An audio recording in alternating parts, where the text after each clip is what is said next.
যারা আমার ভিডিও বেশ অনেক দিন ধরে দেখছো তারা তো জানোই যে আমি গাছ লাগাতে কতটা ভালোবাসি। হয়তো এই বীজগুলো দেখে তোমরা বুঝেও গেছো যে আমি কিসের বীজ অর্ডার দিয়েছিলাম। এর আগে অবশ্য অনলাইনে একবার আমি গাছ কিনেছি, মানে বীজ কিনেছি, সেগুলো তো তোমাদেরকে দেখাবোই। সাথে দেখো আরও একটা সিডস আমি অর্ডার দিয়েছিলাম।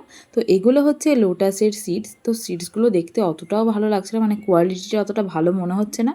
প্লাস আমি 20টা সিডস অর্ডার দিয়েছিলাম, আন্ডার ₹100-এর মধ্যেই ছিল, তবে আমাকে 19টা দিয়েছে। তো এই দেখো এই সিডসগুলো তো ঘষে আর কি লাগাতে হয়, তো সেরকম ঘষে নিলাম। আর এইগুলো হচ্ছে morning glory seeds plus sunflower seeds আমাকে দিয়েছিল, এটার সাথেও ফ্রি দিয়েছে, বাট ওগুলোর সাথেও দিয়েছিল, তো সেইগুলোই লাগিয়েছিলাম। তো দেখলাম যে সানফ্লাওয়ারের সিডসগুলোই বেরিয়েছে। আর যে লোটাসের সিডসগুলো আছে এগুলো তো ঘষে লাগাতে হয়, আমি তো জানতাম না, আমি পুরোপুরি ইউটিউব দেখেই ট্রাই করছি আর কি। বাট একটা জিনিস খুবই খারাপ লাগলো, অনেকেই বলছে নাকি যে এই সিডস থেকে গ্রো হতে, মানে ফুল হতে অনেক টাইম লেগে যায়, অনেক সময় হয় আবার অনেক সময় হয় না।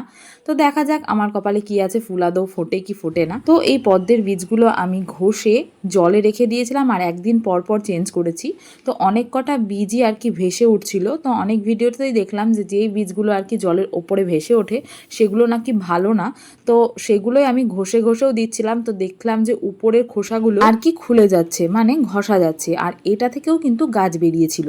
এমনকি 3 থেকে 4 দিনের মধ্যেই কিন্তু এর অঙ্কুর বের হয়ে যায়, যেটা দেখে আমি ভীষণ খুশি হই।